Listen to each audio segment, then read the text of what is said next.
తొలి ఏకాదశి సందర్భంగా మహారాష్ట్రలోని పూణే జిల్లాలోని ముల్నీ గ్రామానికి చెందిన రైతు తన పంట పొలంలో వరితో 125 అడుగుల విఠలేశ్వర విగ్రహము ఏర్పాటు చేశారు. విఠలా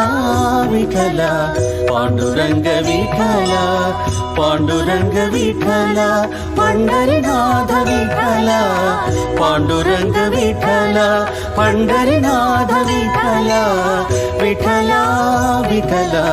పాండురంగ విఠలా విఠలా విఠలా పాండురంగ విఠలా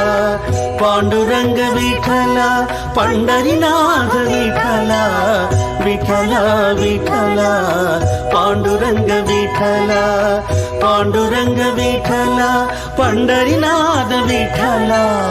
విఠలా విఠలా పాండురంగ విఠలా విఠల విఠల పాండురంగ విఠల విఠల పాండురంగ విఠల విఠల పాండురంగ విఠల విఠల పాండురంగ